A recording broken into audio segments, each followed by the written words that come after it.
Today, let's study a very important topic in jurisprudence, that is possession.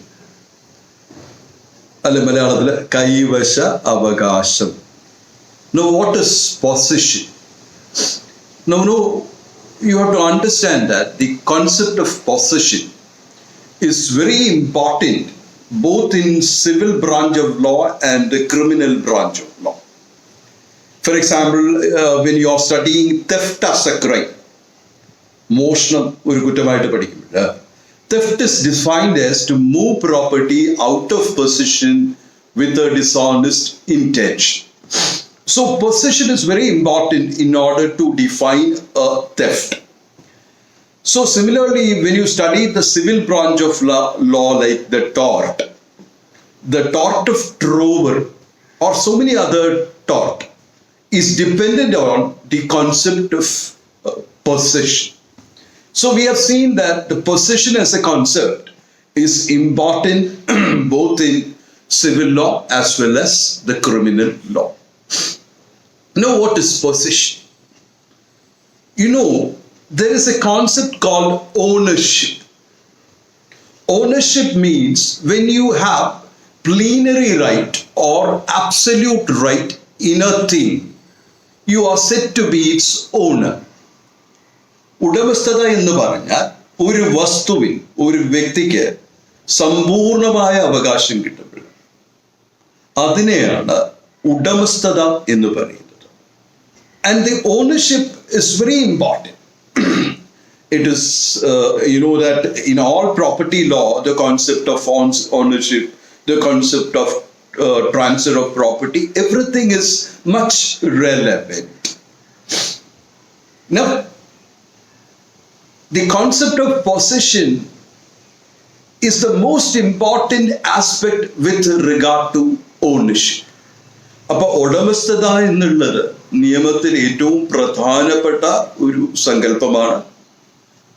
ആ പ്രധാനപ്പെട്ട സങ്കല്പമായ ഉടമസ്ഥതയുടെ ഒരു അവിഭാജ്യ ഘടകമാണ് പൊസിഷൻ അല്ലെങ്കിൽ കൈവശ അവകാശം. It is defined that possession is the visible expression or prima facie evidence of ownership. I repeat once more. Possession is the visible expression or prima facie evidence of ownership. There is also another saying that possession is 9 points in law. What does it mean? If you take a scale where 10 signifies ownership, when you have possession, you have 9 points out of it. That with one more point, you get the ownership. ഒരു സ്കെയിലില് 10 സൂചിപ്പിക്കുന്നത് ഉടമസ്ഥതയാണെങ്കിൽ position കിട്ടിക്കഴിഞ്ഞാൽ നമുക്ക് 9 point കിട്ടിക്കഴിഞ്ഞു എന്ന് പറഞ്ഞാൽ നമുക്കൊരു position കിട്ടിക്കഴിഞ്ഞാൽ അത് signify ചെയ്യുന്നത് നമുക്ക് ഏകദേശം ഉടമസ്ഥത കിട്ടിക്കഴിഞ്ഞു എന്നാണ്. എല്ലാ കേസിലും അല്ല, ഒരു സങ്കല്പമാണ്.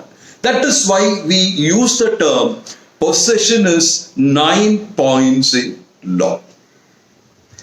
And the possession is the prima facie evidence and visible expression of ownership. Now, with this background, let's define a possession. What is a possession? Now, possession is defined as a continuous exercise of a claim, over a thing to the exclusion of all others. The continuous exercise of a claim over a thing to the exclusion of all others. അതായത് possession എന്ന് പറയുന്നത് ഒരു വസ്തുവിൻ്റെ പുറത്തുള്ള നമ്മുടെ അവകാശം, സ്ഥിരമായിട്ടുള്ള ഒരു അവകാശം. ബാക്കിയുള്ള ആളുകളെ അതിൽ നിന്ന്, അതിൻ്റെ കൺട്രോളിൽ നിന്ന് ഒഴിവാക്കിക്കൊണ്ട് ഒരു വ്യക്തിക്ക് ഒരു വസ്തുവിൻ്റെ പുറത്തുള്ള ഒരു അവകാശത്തിനെയാണ് നമ്മൾ പൊസിഷൻ എന്ന് പറയുന്നത്. So position is A continuous exercise. It's A continuous exercise of A control over A thing.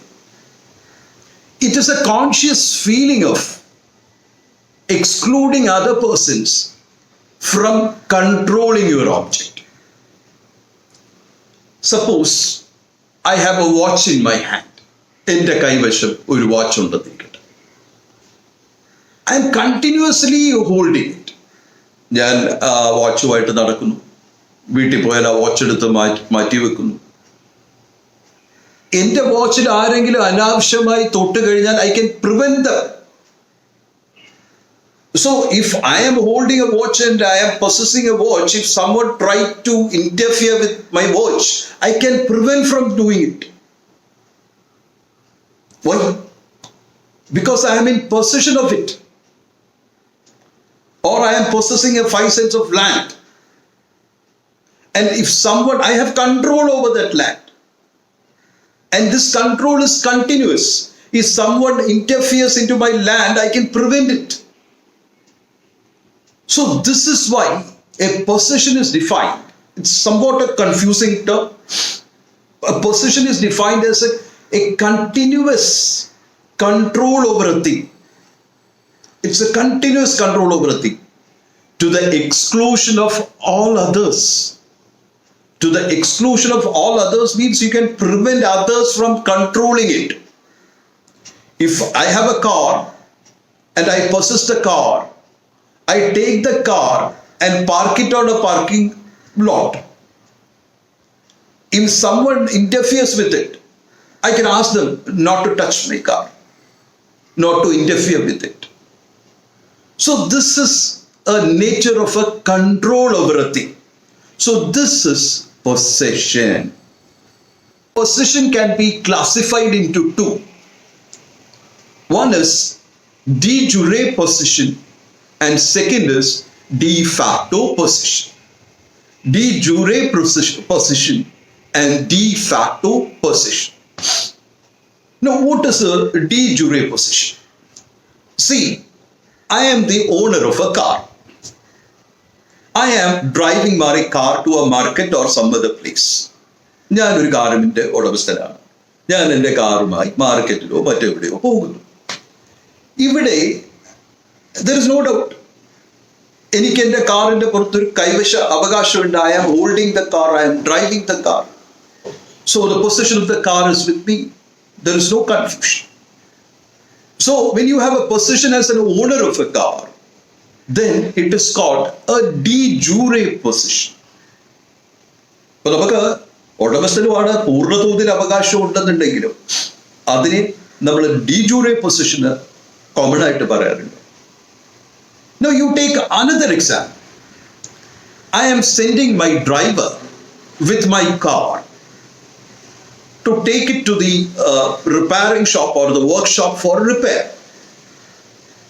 Here he is not the owner, but still he has a possession of the car.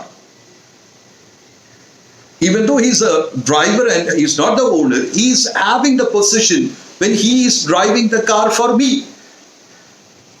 എൻ്റെ driver കാറുമായിട്ട് വർക്ക്ഷോപ്പിൽ നന്നാക്കാൻ പോകുമ്പോഴാണ് അവിടെ അദ്ദേഹം അതിൻ്റെ ഉടമസ്ഥനല്ല എന്നുണ്ടെങ്കിലും ആ കൈവശ അവകാശം ആ സമയത്ത് ഡ്രൈവർക്ക് അല്ലെങ്കിൽ ഓടിക്കുന്ന ആൾക്ക്.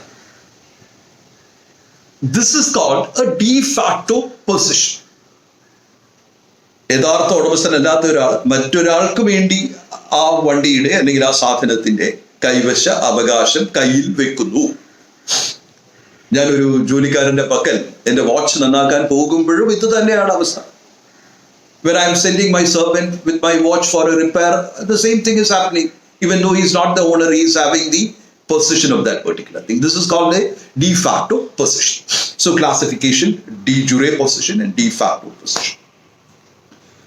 Now possession is again classified into two categories. corporeal possession and incorporeal possession. Corporeal means a possession of a thing with a body. That is, corpus means a body. A corporeal means anything which is having a body. It means that a material object. ഒരു ശരീരമുള്ള ഒരു വസ്തു എന്ന് നമ്മൾ പറയാം. അങ്ങനെയുള്ള ഒരു വസ്തുവിന്റെ പുറത്തുള്ള കൈവശ അവകാശത്തിനെയാണ് നമ്മൾ corporeal position എന്ന് പറയുന്നത്. So when you have a right over a body over a property with a body, just like you have a right over or a possession over a car, you have a possession over a land, you have a possession over a watch. These are all called the corporeal possession. And similarly, when you have a possession over something which is not having a body or a corpus, ശരീരമില്ലാത്ത ഒരു വസ്തുവിന്റെ പുറത്തൊരു അധികാരം വരുമ്പോൾ അല്ലെങ്കിൽ ഒരു കൈവശ അവകാശം വരുമ്പോൾ, that is called an incorporeal possession. What is that? See, I have a copyright or I possess a copyright. ഒരു പകർപ്പവകാശം എൻ്റെ കൈവശം. Can you see my copyright? Or can you see my patent right? So these are things, or even nadapavagasham, right to way. You have a right to way over another person's property. നമുക്ക് നമ്മുടെ അടുത്ത് കിടക്കുന്ന വസ്തുവിൽ കൂടി നടക്കാനുള്ള അവകാശമുണ്ട്. Can anyone see my nadapavagasham or right to way? These are things without body. And when you possess things without a body, it is called incorporeal possession. So these were two preliminary things which I had left out. Then we come back to what I was saying earlier, that is, possession can be classified into two concepts. One, the mental element of the possession and the physical element of the possession. ഒരു കൈവശ അവകാശത്തിനകത്ത് ഒരു മാനസിക അവസ്ഥയുമുണ്ട്, ഒരു ബാഹ്യ ശാരീരികമായ അവസ്ഥയുമുണ്ട്. The mental element of possession is called by the name Animus possidendi. This is the subjective element. And the physical element or the objective element of possession, it is called by the name Corpus Possessionis. Now, what is Animus possidendi? Or in other words, Animus domini. In some cases, that term is used. Animus domini. Now, Animus possidendi means it is the mental element of possession.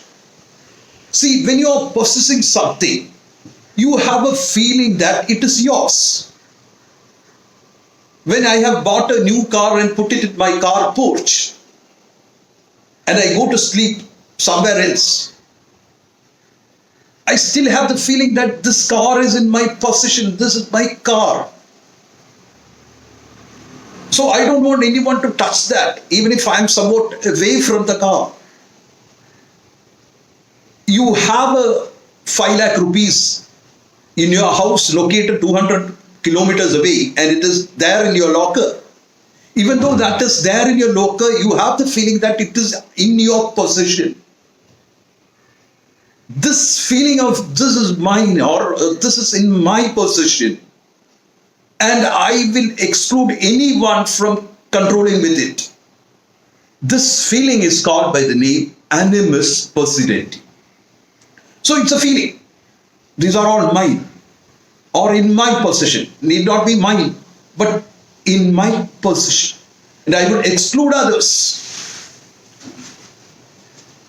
This feeling, the subjective element of possession, it is called by the name Animus possidendi.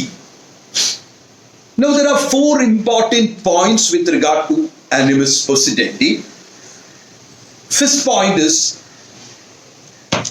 Animus possidendi need not be based on a right.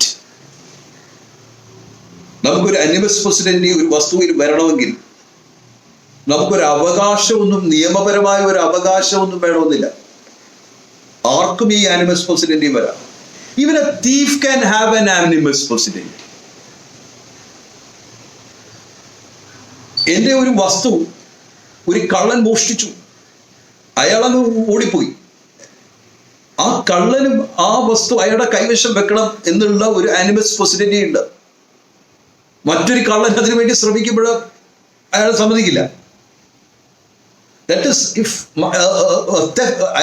a theft is committed and a person has stolen my watch or box or anything and he runs away from my house, the thief who is holding the box also has an animus possidendi to prevent another thief from getting it or another person from getting it. So animus possidendi is a concept which is available to everyone.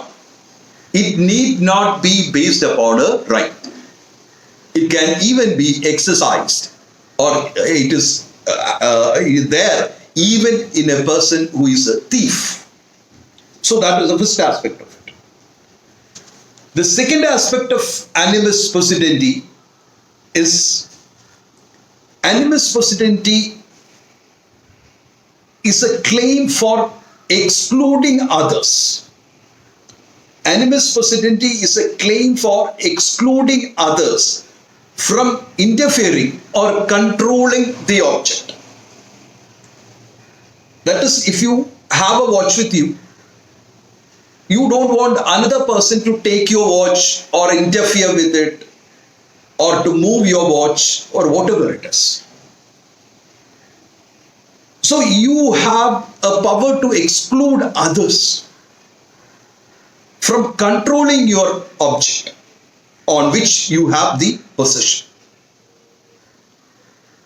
Now this exclusion need not be absolute, but you have a right to exclude, but this right to exclusion need not be absolute. I'll illustrate. I am in possession of a 5 cents of land or 10 cents of land. My neighbor has a right of way through my land. That is, he can walk through my land because he doesn't have any other way to his house.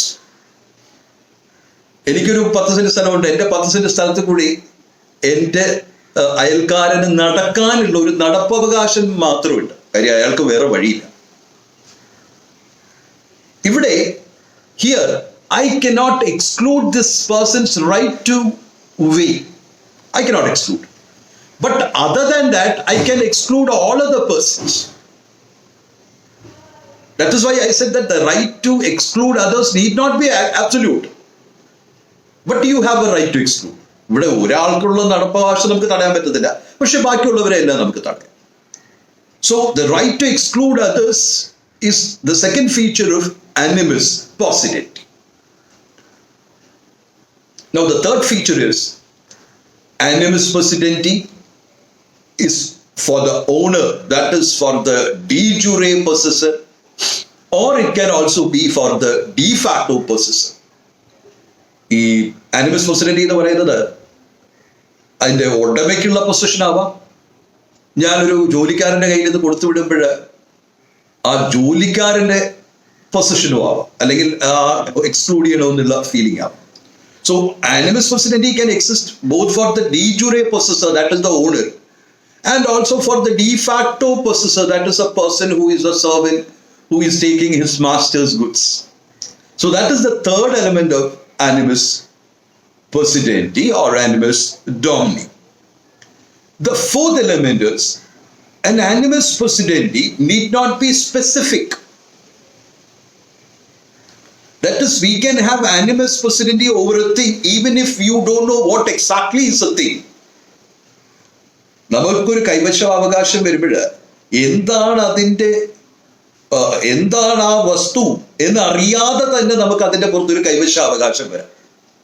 അതായത് നമ്മുടെ കൈവശമുള്ള വസ്തുവിനെ കുറിച്ച് നമുക്ക് കൃത്യമായ ഒരു ഗ്രാഹ്യമില്ലാതെ തന്നെ നമുക്കൊരു ആനിമസ് പൊസിഡൻറ്റി വരും. ഇപ്പൊ ഉദാഹരണത്തിന്, ഞാനൊരു മീൻപിടുത്തക്കാരനാണ്. ഞാനൊരു വല വീശി, ഒരു വല ഇട്ടു, വെള്ളത്തിൽ വല ഇട്ടു. എൻ്റെ വലയിൽ കുറേ മീൻ കുടുങ്ങി. ഞാനത് ടൈ ചെയ്തു. ഇവിടെ എൻ്റെ വലയിൽ എന്തൊക്കെ മീനുണ്ടെന്ന് അറിഞ്ഞൂടാ. കരിമീനാണോ, ചെമ്മീനാണോ, അല്ലെങ്കിൽ അയിലയാണോ, മത്തിയാണോ എന്നൊന്നും അറിഞ്ഞൂടാ. പക്ഷെ ഈ വലയിൽ മീൻ കുടുങ്ങിയ ആ സമയം മുതൽ ആ വലയ്ക്കകത്തുള്ള മീനിന് പുറത്ത് എനിക്കൊരു കൈവശ അവകാശമുണ്ട്. അതെന്താണെന്ന് എനിക്കറിഞ്ഞൂടാ, പക്ഷെ കൈവശ അവകാശം എനിക്കുണ്ട്. So that is implied by the word that possession need not be specific. Even if it's not specific, you can have a animus domini. So the example is that I am a fisherman. I draw my net, or I put my net in the waters. Then so many fishes have fallen in the waters. I have not brought it to the top. It is still in the water. I don't know what all fishes are there in the net because it is underneath. There can be sardines, salmons, dolphins, whatever it be. But I don't know it. Even if I don't know specifically what is there in the net, it is within my possession. And I have an animus domini over it. So this is the fact of animus domini or animus possidendi, the first part or the subjective part of possession. ഇപ്പൊ കൈവശ അവകാശത്തിന്റെ ഒരു ഭാഗമാണ് ഇത്. The second part of animus domini, second part of possession is corpus possessionis. Corpus possessionis. What is corpus possessionis? Corpus possessionis is the objective element or the physical element of possession. ഒരു കൈവശ അവകാശത്തിന്റെ ബാഹ്യമായ അവസ്ഥയാണ്, അല്ലെങ്കിൽ ബാഹ്യമായ ബന്ധങ്ങളാണ് നമ്മൾ corpus പൊസിഷോണിസ് എന്ന് പറയും. Now, corpus possessionis is the physical relationship between the possessor and the object of the possession. ഒരു കൈവശം വെക്കുന്ന ആളും ആ വസ്തുവും തമ്മിലുള്ള ശാരീരികം എന്ന് പറഞ്ഞു കഴിഞ്ഞാൽ അതിൻ്റെ ഒരു മെറ്റീരിയൽ ആയിട്ടുള്ള അടുപ്പങ്ങളെയാണ് നമ്മൾ കോർപ്പസ് പൊസിഷോണിസ് എന്ന് പറയുന്നത്. Now, corpus possessionis is dependent upon two aspects. One, the physical relationship between the person and the object. അപ്പോൾ ഇതിനകത്ത് രണ്ട് കാര്യങ്ങളുണ്ട്. ഒന്ന്, the physical relationship between the person and the object. That is the object of possession. Second, the physical or relationship between the person and the other person. ഒരു വസ്തുവും ഒരു വ്യക്തിയും തമ്മിലുള്ള ബന്ധവും പൊസസറും മറ്റ് വ്യക്തികളും തമ്മിലുള്ള ബന്ധവും, അങ്ങനെ രണ്ട് അവസ്ഥകളാണ് ഈ കോർപ്പസ് പൊസെഷ്യോണിസിൽ ഉള്ളത്. നമുക്കതൊക്കെ ഏതൊക്കെയാണെന്ന് നോക്കാം. What are the different points, important points with regard to corpus possessionis. Now, the first feature of corpus possessionis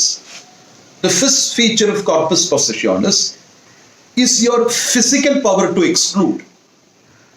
അതായത് നമ്മൾക്ക്, when you are the possessor of a thing, you have a right or power to exclude others from interfering with the object. That is the physical power to exclude. That is, if you have a 10 cents of land and you are possessing it, you can prevent another person from entering. You have bought a 5 cents of land, you put a fence, so another person cannot enter into it. നമ്മളൊരു സ്ഥലം മേടിച്ചു കഴിഞ്ഞാൽ വേരിയിടുന്നതിന് you won't allow another person to enter in. So your ability to exclude other is the first feature of corpus possessionis. The second feature is the personal presence of the possessor. That is, when you are in possession of a land, you sometimes will go there, you stand on your property, you just go around your property. When you are there, the neighbors know that it is your property. And so whenever, or you have a movable property like a watch, you are holding that watch or you are wearing that watch. So the physical presence of the possessor, that is the second feature of Corpus Possessionis. Third feature is the respect of others towards your possession. That is, you have a 5 cents of land. You go there once in a while. There are so many coconut trees in that land. When you are not around, the other persons who are your neighbors can take coconut from your premise, or can even ask a person to get on top of the coconut tree and have the. But normally nobody will do that because they know that it belongs to you. They respect you. You respect your neighbor's property and the neighbor respects your property. Because once you are in possession of something, the other persons will respect you.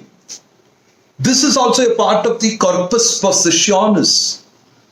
This is the relationship between the possessor and other persons.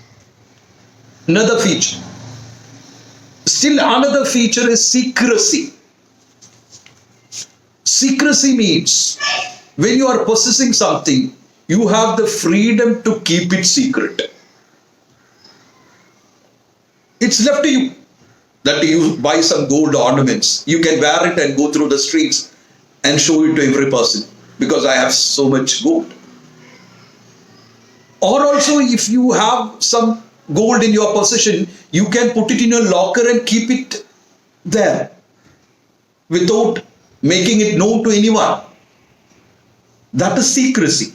That is also a part of the possession, the Corpus Possessionis. That when you are having a possession over an object, you can keep them secretively. That is another aspect. And still another aspect is publicity. That is, when you possess something, often what will you do? You say that you make it known to other persons that I have the possession of it, especially when it is a new one. What do you do when you buy a new property? You buy a new property of 5 cents of land. What you do is that you usually put a fence over it, so that the other persons get a publicity that this is in your custody or in your possession. So only the owner will put a fence. But still, if you get possession of something also, you make it known that it belongs to you.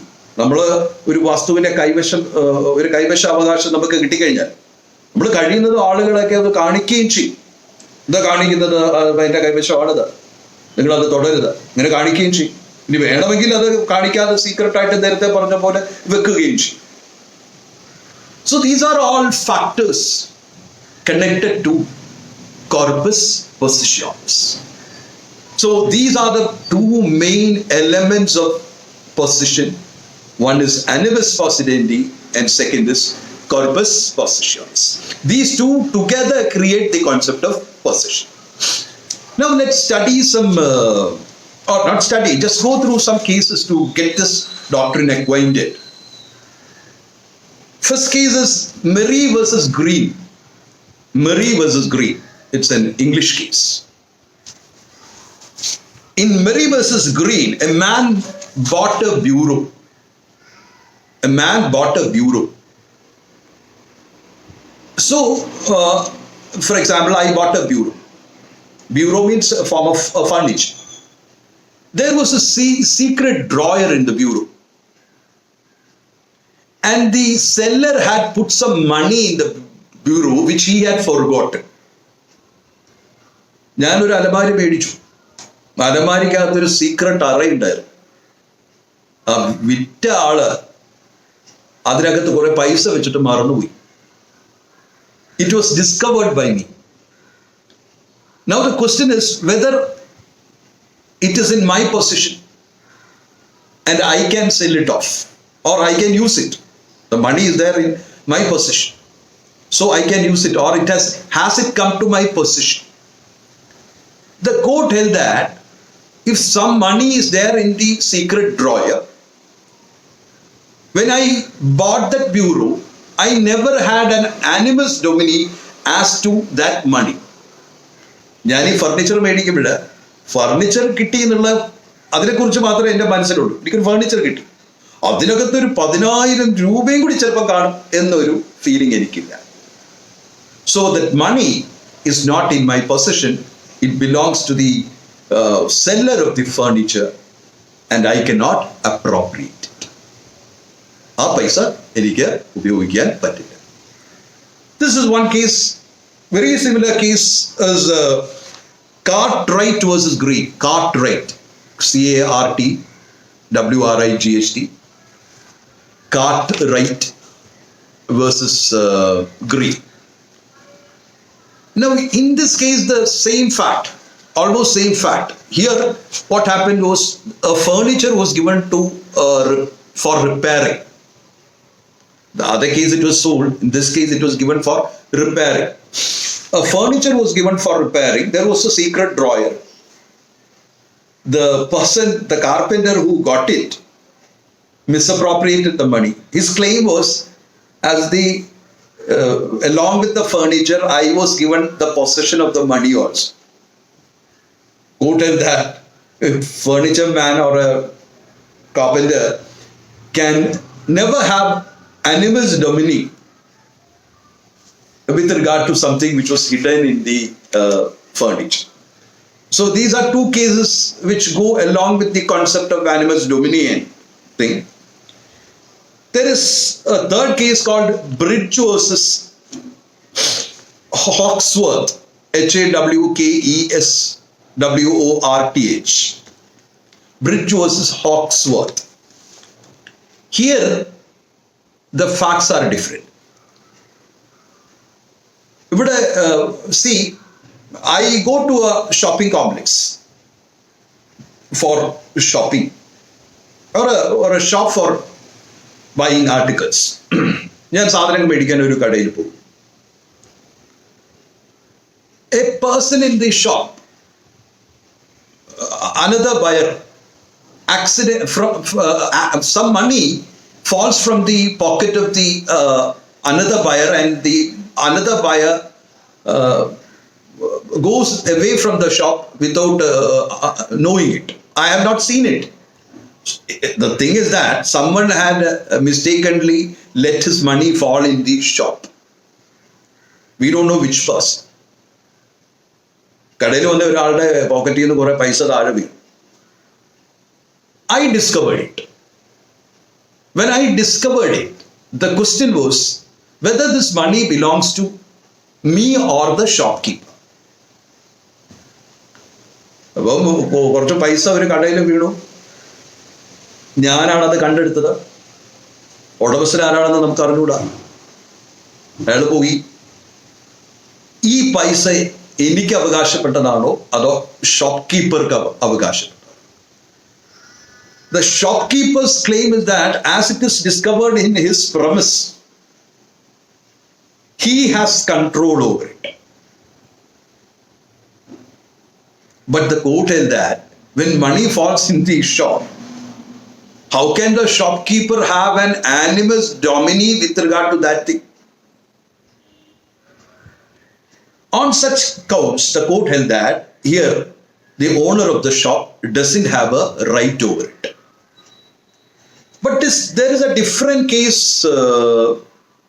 where facts are a little bit different and the decision also is a little bit different. The case is Elvis versus Bridge and Company, or Elvis versus Brig Gas Company, something like that. Elvis versus Brig Gas Company. Here, see, I have a property. I employed certain persons to do some excavations in my property or some sort of work on my property. എനിക്ക് കുറേ സ്ഥലമുണ്ട്. അപ്പോൾ അവിടെ കുറെ കുഴിയെടുക്കാനൊക്കെ ഞാൻ ഒരാളെ വെച്ചു. During the excavation, the persons who were excavating discovered a prehistoric boat പിന്നെ കുഴിയൊക്കെ എടുത്തു വന്നപ്പോഴത്തേക്ക് അതിപുരാതനമായ ഒരു വഞ്ചി, അതിന് ഭയങ്കരമായ വാല്യൂ ഉള്ളതാണ്, അത് കണ്ടിട്ടു.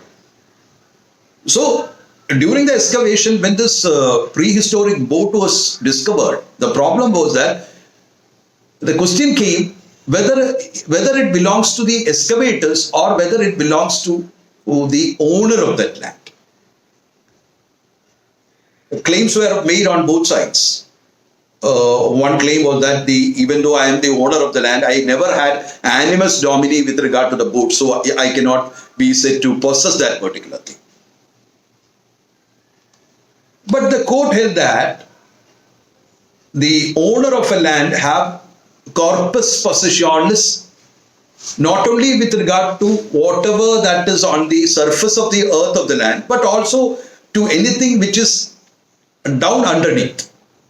ഒരു വസ്തുവിൻ്റെ ഉടമസ്ഥന് വസ്തുവിൻ്റെ പുറത്ത് മാത്രമല്ല, വസ്തു കുഴിക്കുമ്പോൾ അതിനകത്ത് കിട്ടുന്ന സാധനങ്ങളുടെ പുറത്തും ഒരു കൈവശ അവകാശം ഉണ്ട്. So these are some cases. I just refer to that cases because these cases are sometimes asked in examination as problems, because you rarely have problems in jurisprudence, but this is one area where you get problem. So this is a very confusing concept, the concept of property, possession. You repeatedly go through the area. It's very important area along with ownership. Thank you so much.